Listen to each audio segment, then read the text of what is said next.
Mukhang, mukhang we're live. Are Grabe. we?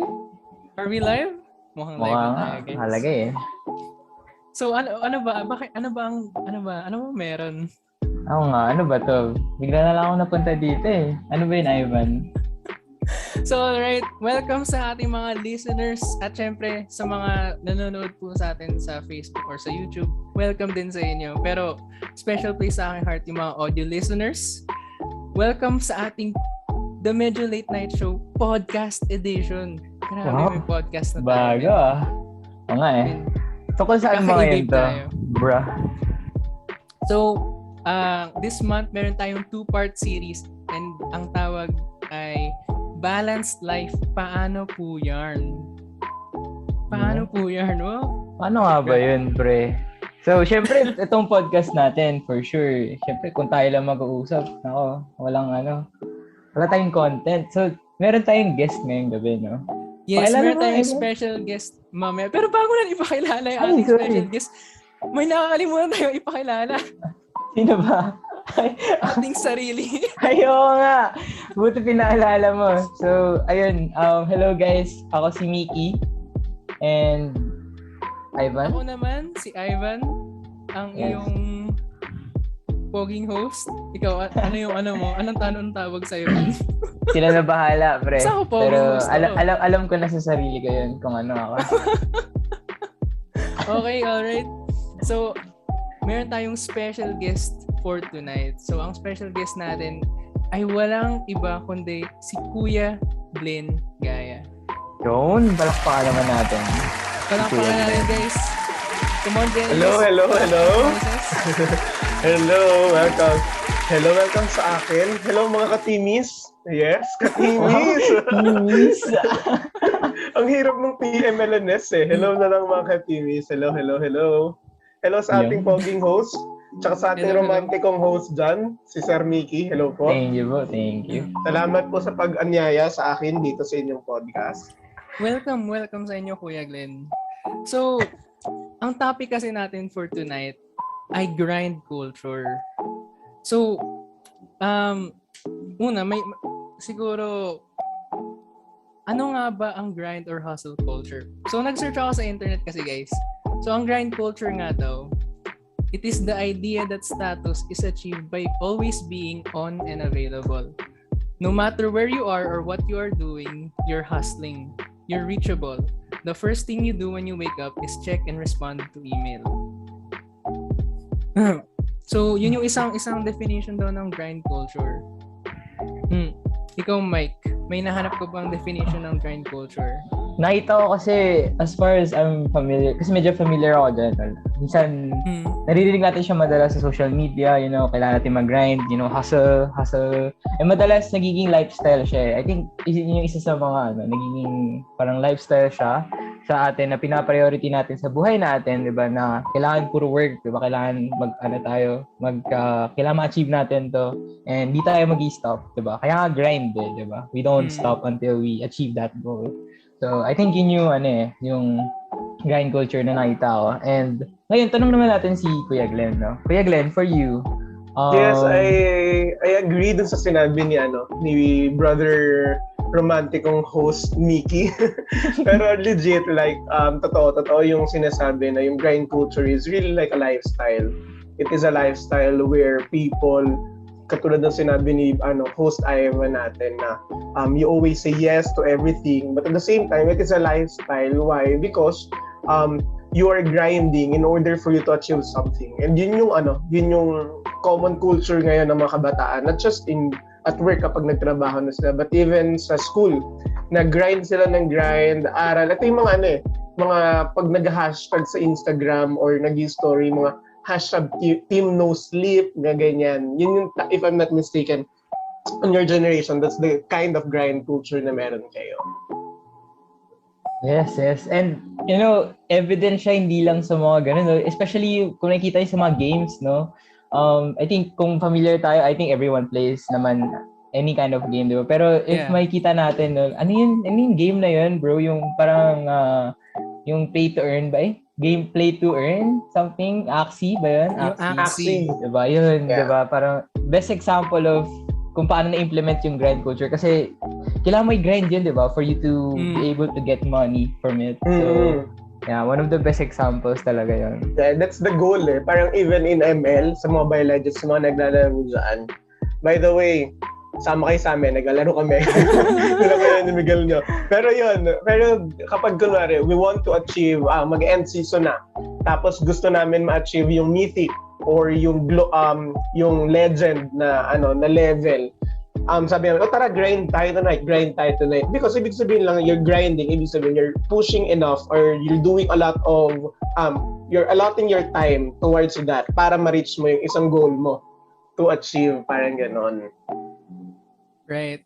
Actually, speaking of yung pag-grind ng mga rankings, kami ni Mike, may kakilala kaming isang friend eh. Piling ko, may isa tayong friend na sobrang syempre hindi namin sabihin yung name. Pero sobrang interesting kasi yung story na to, since itong friend namin, I think naka-over 2,000 ranked games siya sa isang season. Wow! So grabe, 2,000. So, and by the way, ang game na to, usually ang isang ranked game, mga 40 minutes, diba? So, isipin niyo yun, no? So, natin siyang itago, no? Si Mickey ba to? Medyo. Hindi ito si Mickey. So lang. Pero syempre, may kinalabasan din yung 2,000 rank games niya, no? Kasi nakaabot siya ng mataas na rank. If I remember correctly, naka-Grandmaster ata siya, which is second only to the pinakamataas na rank sa game na to. And from those things na ginagawa natin, no, Ivan, nagtatranscend talaga siya into our lifestyle. Yun yung maganda eh. Yun yung na parang from games, from yung nga katulad nung sa Axie na mag-grind ka, na-apply talaga natin siya sa lifestyle natin eh. Na talagang ma-apply natin siya sa school, sa work, or even after habang nag-work ka sa life mo talaga. Talagang yun na yung nagiging culture mo. Kasi nga yun na yung kasanayan mo. Yeah, that's true. So, and yun nga, pero I think as we move along the topic, no, ma-relate natin siya to overworking, no, I believe. Kasi syempre, the more we grind, di ba, the more na work, di ba, walang tigil, and thus leading us to overworking, or di ba, or overexerting yung effort na binibigay natin na minsan, gusto ng utak natin, pero di kaya ng katawan natin. So, Kuya Glenn, ikaw, may experience ka ba with overworking, no? Especially siguro as you're in the medical field, right? Pero siguro yun lang yun yung magandang i-differentiate natin tonight, because overworking and grinding culture is really different. Kasi some people will say na kapag nag-overwork ka, ibig sabihin you're grinding. Pero some will say na kapag masyado kang maraming ginagawa or sobrang dami na ng load mo, ibig sabihin you're grinding. Sobrang iba siya. Kasi na-realize ko when this topic was given nga, sabi ko, grind culture, it is not overworking, because there are instances in our life na sobrang dami lang talagang load. And talagang ma-realize mo, like for example, here, us in the medical field, could we say we are on the grind culture kasi sobrang overworked kami. Pero I realized na hindi, because we just overloaded ng work, because maraming patient, of course. This season is really about the pandemic, about the COVID. So yung field namin is so busy in addressing this pandemic. And nung na-realize ko, somehow same din siya in the grind culture when it comes to really working. Pero kasi when nasa grind culture ka, you are allotting all of your efforts, all of your resources, all of your time to this certain thing to achieve something. So for example, siguro ito yung mga taong nasa work field, kunwari sa businesses, na meron silang every time na magpe-perform sila ng tataas yung rank nila or yung position nila in a company. So what will parang ang tendency nila is for them to be in a grind culture, because they will work over and over and over again. They will work hard, they will exert all of their efforts on their work in order for them to achieve a certain rank or tumaas yung position nila in the company. Doon pumapasok yung grind culture. Pero if you'll ask me if naranasan ko na siya, somehow, in any, for sure, especially nung nag-aaral ako. Kasi lahat naman tayo gusto nating maka-achieve ng top, especially when I was in high school. I remember, syempre, top 10. Yun yung uso eh. Kaya hindi siya katulad nung ngayon na with highest honor, with high honor, na your competition is really yourself. Pero nung time namin, our competition is yung kapwa namin student that we need to really work hard in order for us to be on top. Kasi parang, kunwari, diligent ka naman mag-aral, ganyan, okay ka naman, nagre-review ka naman, ganito, ganyan. Pero merong certain person na sobrang talino lang talaga na nandun sa top 1. And you need to grind to make habol dun sa efforts niya, dun sa grades niya, para mapunta ka din dun sa same pedestal niya, kumbaga. So tagang doon pumapasok yung grind culture na we exert a lot of effort to review to the point na hindi na kami nakakapag-spend ng time with our friends, with our family, kasi gusto lang namin mag-aral. Siguro doon pumapasok yung grind culture. Right. Relate si Ivan dyan. Actually, gusto talunin yung top 1. Sobrang relate ako dun kasi, experience ko rin na maging top 1. Naalala ko nung early high school. Syempre, gusto kong mag-top 1. Syempre, para sa parents ko, like, kasi pinupush nila ako mag-top 1 and all that. So, syempre, nag-grind talaga. As in, naalala ko, marami akong mga nights na hindi talaga ako masyado natutulog para lang tapusin lahat sleep. ng works. No sleep talaga, as in legit. Tapos, actually, to the point na meron ako isang friend like late high school na nagbigay sa akin ng retlet. Yung sa retreat, yung retreat letter, parang basta ganun, retlet. So nagbigay siya ng letter na ganun. Tapos sabi niya sa akin, Ivan, next time mag-chill ka nga. Chill ka na lang naman. Sa college, mag-chill ka naman. Kasi like napansin niya kung gaano ako ka-tired, hanggang ngayon nga meron pa akong medyo eye bags na hindi nga nawawala-wala. So, sobrang nakaka-relate talaga dun sa experience na yun. So, ayun nga. Yung grind culture, mayroon din talaga siyang pros and cons, no, diba? Like, syempre if you go on the grind, syempre at some point, you'll get to the point where you want to be. Like, kung dun ka lang talaga sa isang, you're on a straight linear path to that one thing. Kunyari, gusto mo mag-top 1, syempre makapunta ka dun. Diba? Totoo. Or kung gusto mo maka-reach ng isang certain rank, na mataas na rank, kunyari, challenger sa LoL or something like that. Syempre, kakayanin mo yun kung mag-grind ka talaga, no? Pero, meron din talaga siyang mga cons, diba? May mga... for sure. May mga sacrifices din talaga siya. So, specifically, like, ano ba talaga yung mga pros and cons na to, no? Kaya natin? Siguro yung isa sa pinaka-pros ng grind culture is the habit or the what's the term? Yung discipline of really working hard. If you want to have something or if you want to get something, you should really work hard in order for you to get it.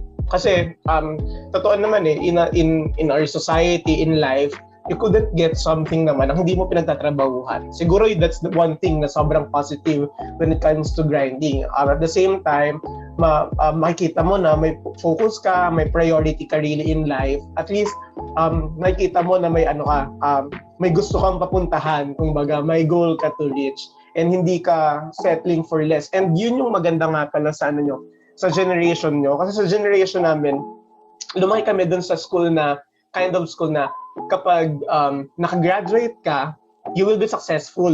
Kasi magkakaroon ka ng trabaho, ganito, ganyan.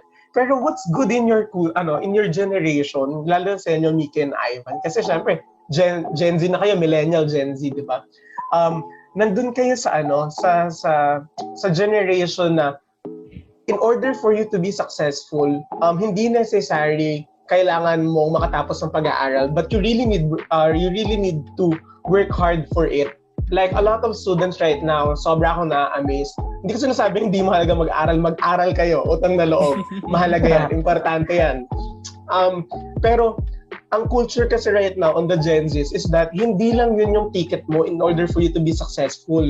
Some people katulad right now, maraming students na nag-a-aksi na parang sabi ko, shucks, as young as them, sobra silang kumikita na ng pera, ganto, ganyan. And on our culture, on our generation, wala yon, walang ganon. Focus ka lang dapat sa pag-aaral. So siguro yun yung magandang nagdudulot ng grind culture. Na talagang as early as your age, na na-realize na kailangan, ito yung focus ko, ito yung goal ko, kailangan ko to ma-reach, so I should work hard.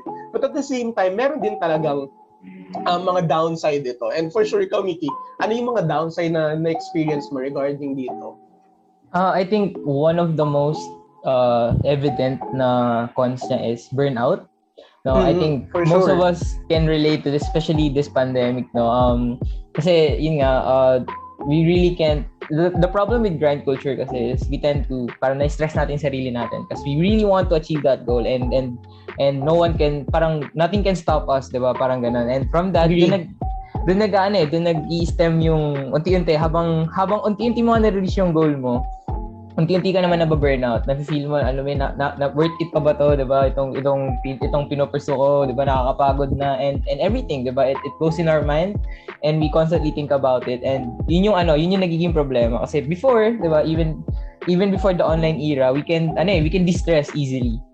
Right? As much as going out to the park, 'di ba? Mag-relax sa park, mag-relax sa mall, 'di ba? We can do that freely nang wala tayong kinakatakutan. Pero yun nga, since restrictions, right? Na nasa bahay tayo, na yun nga, mas tayo, mas nakukulob ba yun yung tamang term? Yung ating and then yun nga, mas mabilis tayo nababurnout compared to the usual na kung paano tayo maburnout. And I think yun yung talagang isa sa mga major cons ng grind culture. How about you, Ivan? Yeah, to add lang, actually we cannot deny talaga na ang grind culture, one thing na it gives talaga, like parang one of its benefits talaga is yung discipline. I think that's something na we cannot really deny na it para you have to be disciplined para to really grind to be in that culture. Kailangan you really have to have that self-control, no? Na ito lang talaga, focus lang talaga sa isang bagay. Pero yun nga, going off on what Mickey said regarding burnout. Kasi 'di ba, once you're on that single linear path nga, ang one thing na nawawala is yung time mo with friends, time mo with family, or or everything else, especially parang mga hindi mo nababalance talaga, no? Totoo. Yeah, true, kuya. As in, nawawala yung mga support system mo, nawawala yung parang mga avenues mo for rest and for leisure, for everything else. Kaya mas syempre, mas madali talaga mag-burnout. So, yun talaga yung reason kung bakit mas common talaga magka-burnout sa grind culture. So totoo. So tama yun eh. To siguro to more elaborate pa yung sinasabi ni Ivan na negative side ng grind culture. Siguro yung one thing na hindi ko gusto in grinding na parang because you're too focused on certain thing, nakakalimutan mo na yung ibang aspect ng life mo. Your health. Kaya ka na-stress eh. You're not exercising, you're not eating healthy food because gusto mo lang mag-grind. You're not nawawala yung communication and relationship, fellowship mo with your friends. Wala kang time with your family. So parang yes, you could achieve something pero hindi ka holistically na-mold. Yun yung problem when it comes to grind culture. And siguro there are two things na gusto ko lang din i-address when it comes to grind culture because there are two problems akong nakikita reason why bakit nga ba nagkakaroon ng grind culture kasi for sure merong dahilan bakit ba tayo nagkakaroon ng grind culture, ba't ba tayo napupunta sa ganong kind of culture. It is not because katulad sinishare ko sa inyo kanina na hindi siya about dun sa dami ng load hindi siya yung pagiging overwork. Wala problema kung marami kang load, kailangan mong di matulog tonight, go, kailangan tapusin yung kailangan mong mag-review kasi marami exams, go. Pero yung grind culture kasi is that you're extending too much to the point na, di ba meron nga tayong kinatawag sa economics na diminishing returns. Ayan na, magpapaka-eksperto tayo dito. May kinatawag tayong diminishing returns in economics, di ba? Na parang even though nagdagdag ka ng efforts or ng inputs towards a thing, meron lang siyang certain level na magpipik. And kapag dinagdagan mo pa ng dinagdagan ng effort yun, instead na tumaas pa siya ng tumaas, bumababa na siya. And yun yung nagiging problem sa grinding culture na instead na mas maging effective tayo as a person, hindi tayo na mamold ng maayos, hindi tayo nade-develop as a holistically, so hindi tayo nag-i-improve as a person. So instead na, yes, naka-reach tayo ng goal, but for the certain amount of time na nag-grind tayo, nawi-waste lang all of the efforts. And yun nga, merong dalawang reason ako nakikita kung bakit. Kasi unang-una, as a person, lahat tayo gusto nating maging maganda yung image towards other people. That's why yes tayo ng yes. Kaya meron tayong tatawag na, diba, yes culture, nakasama dito sa grind. Na parang, kapag for example, may pinagawa sa ganito yung leader mo sa school, yung teacher mo, na hindi naman talaga kailangan pang gawin, like extracurricular na siya, pero you will say yes. And that's the same thing with sa work, na parang even though hindi mo na kaya, marami ka ng workload, you'll say yes pa din. So talaga mag-grind for you to achieve the status that you want. And ultimately, because you want to have a good image towards other people, na parang, okay, mag-say yes ako kasi ibig sabihin, responsible ako. Ibig sabihin, magaling ako, kaya ko. So yun yung number one problem when it comes to grind culture. Masyadong nagiging self-centered yung motive na instead na you'll do this for to glorify your parents, to honor your parents kasi nagtatrabaho sila. Hindi na, nagiging na siya, focus na siya sa self-image mo. And second, siguro, ang problem pa dito is that kapag nag-grind culture ka, you're just saying that all of the things na mangyayari sa buhay mo is among your hands, will depend on yourself alone. Na kaya ako mag-grind culture kasi hindi ko kailangan ng tulong ng mga kaibigan ko. Hindi ko kailangan ng tulong ng family ko. Mag-grind ako and this is very spiritual na rin, pero kasi dumedepende sa akin yung magiging success ko. And nakakalimutan ko that God has a very, very big part of that success that I want to have. That there are other aspects that contribute to that success and hindi lang ikaw. So siguro yun yung nagiging problem na parang life ko to, buhay ko to, I will be successful on my own time, on my own efforts, on my own skills. Nakakalimutan natin that there are really other factors kung paano tayo magiging successful as a person. Because success is different from person to person. Success on other person could be kapag na-reach na nila yung top ng sila yung pinakamagaling. Some people will say na kapag sobrang naging mayaman na sila. It varies from person to person. Pero ultimately, on those success, hindi lang siya depende sa sarili natin. And we need to, look on the other aspect, not knowingly na talagang may bigger factor pa in order for us to get that the things that we want. Yeah, so right. Yun. Right. Yeah, speaking of success, I think one of the reasons why sobrang alluring ng idea of being on the grind of hustling itong grind culture nga nito. Like one of the reasons kung bakit siya sobrang appealing to, especially to this generation, I think is because may myth na naglinger around it na hindi ka magiging successful unless you go on the grind. Totoo. No? Diba? And I think that's really not true, no? Ikaw Mickey, what do you think about this? I mean, honestly, siguro you can be successful and not be on the grind. Yun yung Pero at the same time, totoo yun you can, parang, hindi porket di ka nag-grind, di ka na successful, diba? And it's not saying na I'm lazy enough, diba? It's not even, I'm exerting the effort and towards yung effort na ginagawa ko, it might not be the grindy effort na nakikita ng ibang tao, na ginagawa ng ibang tao, na yung na-influence tayo ng mga tao na dapat for you to be successful, kailangan maraming oras yung ginuguhol mo, 'di ba? Sa na to. Pero in reality, tutulad ng sinabi ni Kuya Glenn, 'di ba? Minsan kahit it's the same thing pa rin yung effort na kailangan lang natin, yung level of effort na kailangan natin sa over-exerting ng effort dahil nag-grind tayo, 'di ba? Minsan same result lang siya 'di ba? In which yun nga, dahil doon, since nagiging parang kailangan kasi pakitang gilas, di ba? More of pakitang gilas na yung overexerting ng effort na yan.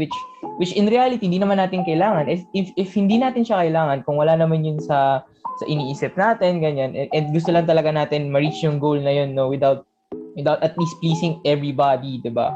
Kung ganun. Then yeah, we're on the right track, di ba? Na we will be successful whether we grind or not. Di ba? If we exert the effort that what is needed, di ba? Right. Not the effort we want to do. Na mataas talaga. Totoo. So, yeah. Siguro din, Mickey, na parang sa masyadong takot yung generation right now to be complacent. Napupunta sila dun sa grind culture. And siguro one thing that I've learned in life na parang that I could share with you too and to our teamies na talagang when it comes to success na parang siya you don't need to be complacent kasi tama yon. Kailangan mag-work ka, kailangan you need to do your part. You still need to kaya nga we should be hardworking, we should be diligent, we should be responsible enough in order for us to achieve our goals or in order for us to be successful. But at the same time, I learned that at the end of the day, when you exerted all of your efforts, you did your part, there is this dito pumapasok na yung power ni God kasi I really believe that the Lord is really speaks a lot about our success, whether we will be successful or not. And the thing na natutunan ko while I am working, habang nag-aaral din ako, is to be satisfied na as long as I did my part, nag-review ako, nag-aral ako, and then I did it with the Lord. I did it na talagang naging responsable naman ako, ganyan. I need to be satisfied on the result or the outcomes of my hard work. Na there is really time na, kunwari, parang sa pagtatanim lang yan on the field sa mga farmers. Na kapag nakapagtanim ka na, nalagyan mo na ng abono or yung fertilizer, nalagyan mo na ng mga insecticide para like, lahat nung part mo, nagawa mo na.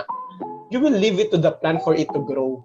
Hindi mo naman siya sisigawan na, oy, mag-grow ka, hindi Walang dagdag 'yon, walang ambag 'yon.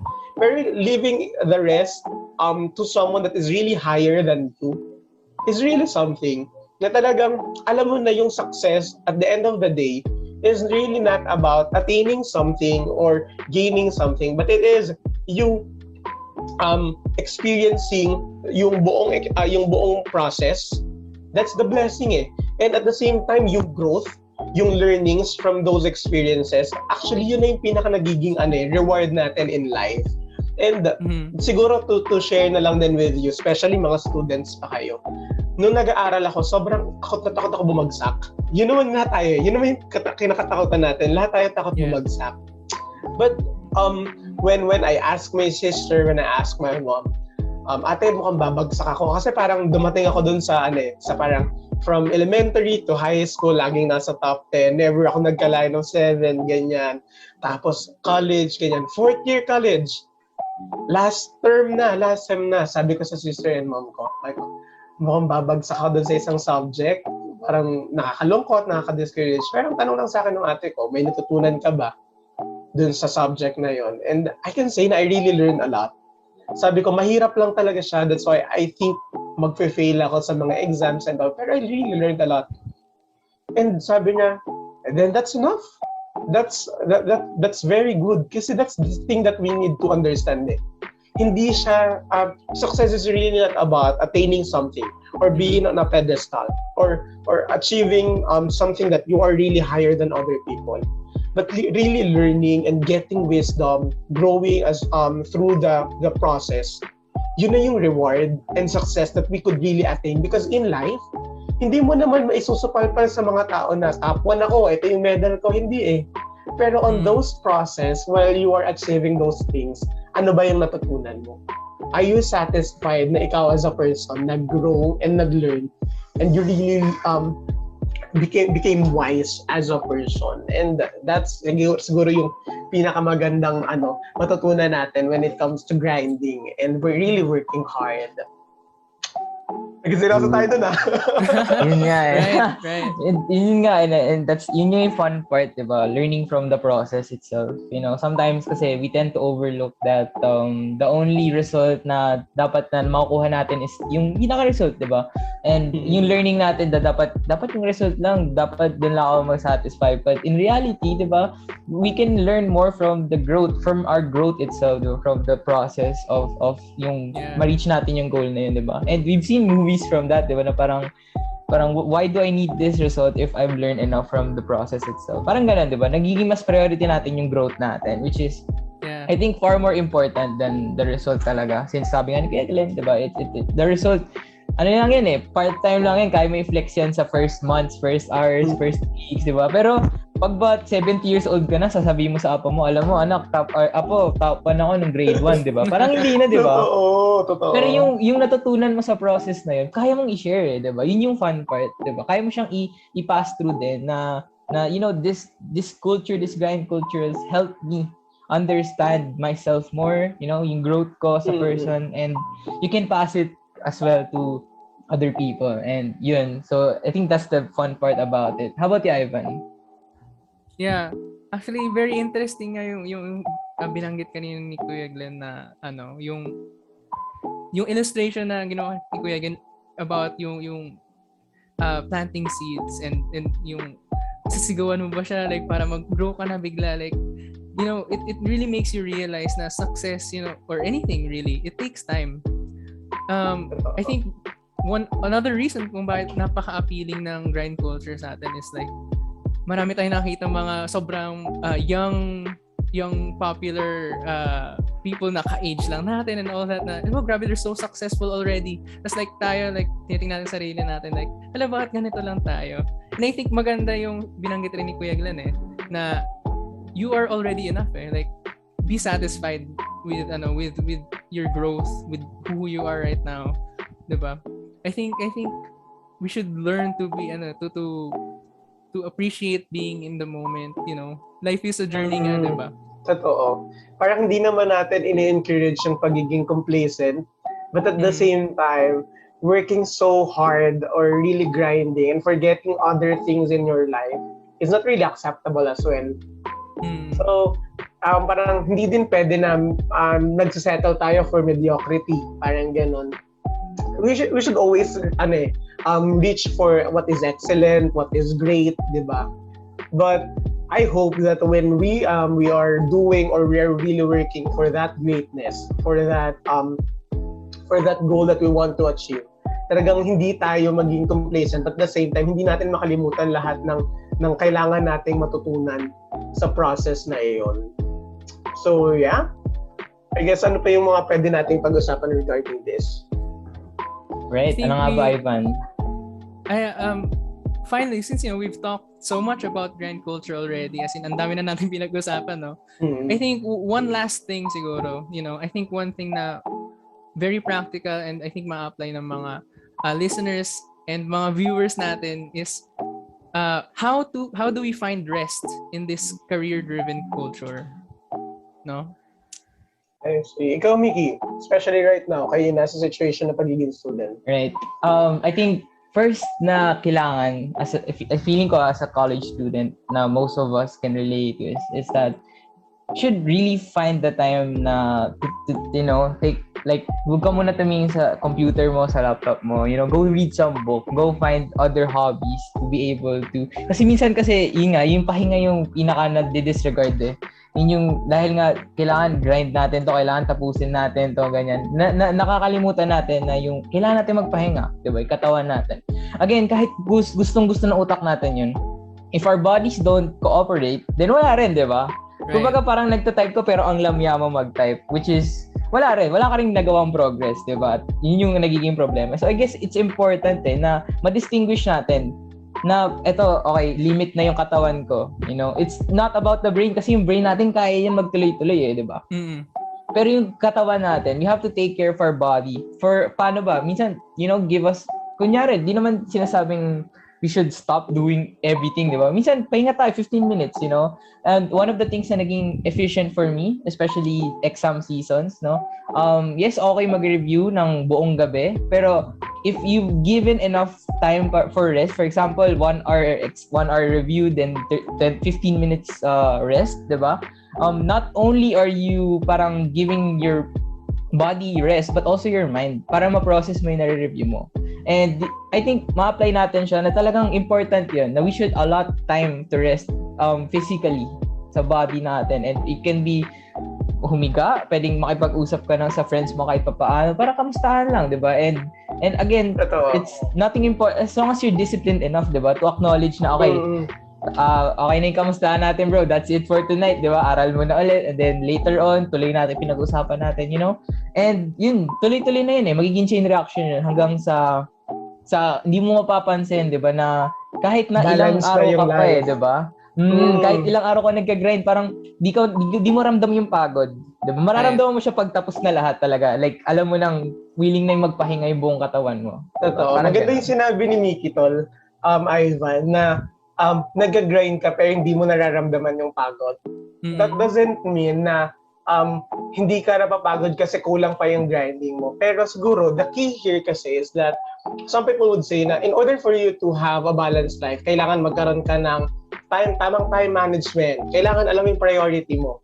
Pero the thing is that when they say na kailangan alam yung priority mo, kailangan marunong ka mag-time management, they see it as a linear thing, na parang isang straight line siya. Na parang, okay, isang straight line, ang priority ko is God, my family, friends, serving the Lord in ministry, then yung iba is mga games, na. So parang ang nangyayari is that, okay, bago ako gumawa ng something, kailangan prioritize ko muna si Lord, which is right, and everything that we do and every decision that we will make, we should first prioritize the Lord.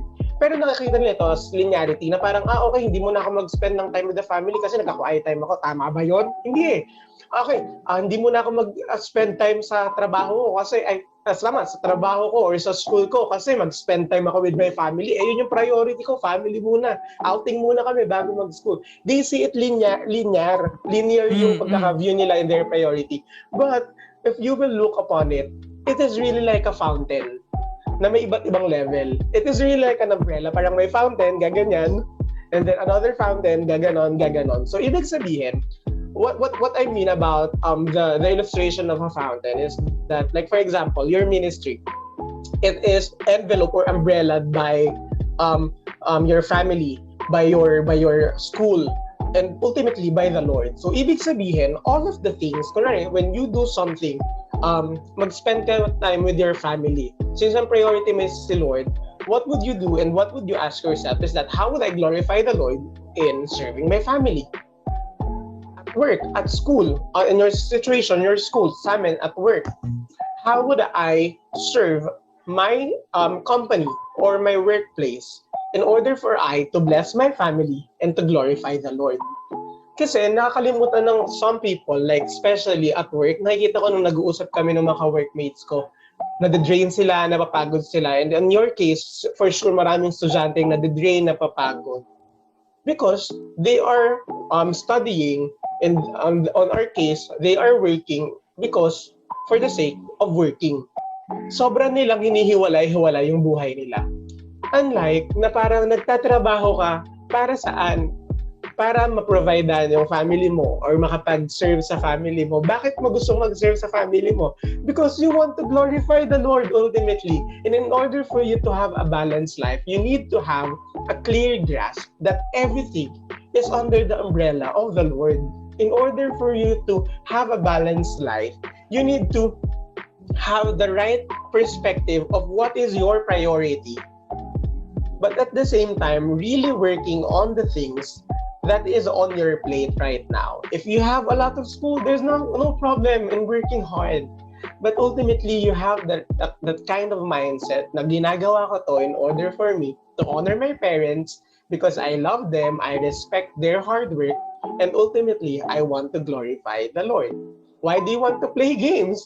In order for I to pleasure myself on something, makapagtanggal ng rest, in order for I to be effective on school, to serve my family and glorify the Lord. And that's how you balance your life. It is not really like linear na, okay, 7:30 to 8 o'clock, spending time with the Lord.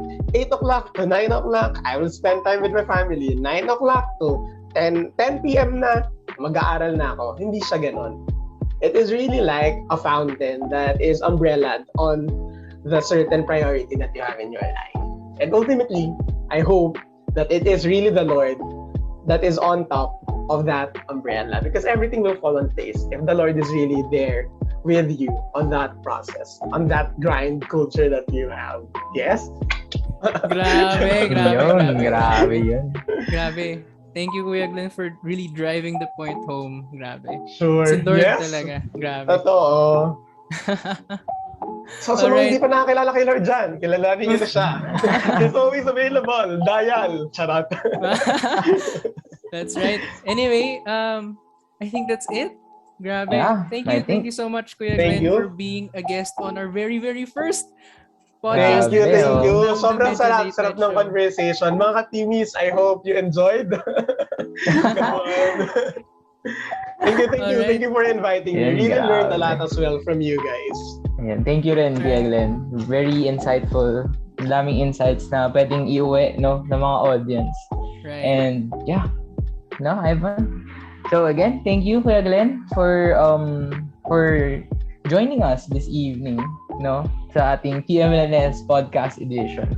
Now, also, syempre, di lang si Kuya Glenn thank you natin, Ivan. Syempre, thank you rin sa audience, no, for tuning in. We appreciate your support. Yeah. And we hope that makita pa namin ulit kayo sa susunod, which is kailan nga ba, Ivan? And meron tayong next episode. So, ang ating podcast will be a bi-weekly thing. Well, rather bi-monthly. Actually, medyo weird yung terms na yun. Basically, every month meron tayong 2 episodes. So, abangan natin yung next episode next week. So, can't wait. Can't wait, Yan. guys. And yun nga, no, to close things out, meron lang tayo mga katimis, no. Guys, kung na-appreciate yung katimis, no, comment lang kayo sa ating mga social media accounts pag no, para makita namin kung na-appreciate niyo yung term na yun na tawag namin sa inyo, mga katimis. Yes. So, lastly, no, bago tayo mag-end, no, again, we appreciate your support and we have a few announcements lang, no. Starting with, right now, nabanggit naman na ni Kuya Glenn, no, na this is very important, no, na tungkol kay Lord and everything. And how do we know, how can we, paano ba natin mas makikilala si Lord, no? So we encourage you to join an Elevate group. So Ivan, ano nga ba ang Elevate group, Ivan? And syempre, para mas lalo nyo pa makilala si Lord, we have online youth service every Saturday. And grabe guys, ang ganda ng ating series this month.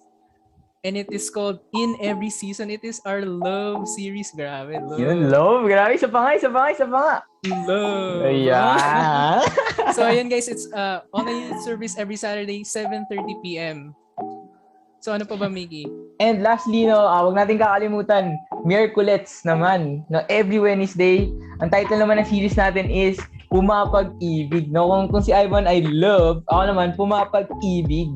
No, ito naman ay every 3 p.m. siya, no? So stay tuned, guys. So, yun lang, that's it for tonight. That wraps it up. Again, I'm Mickey. And I'm Ivan. And thank you for tonight. Thanks for listening.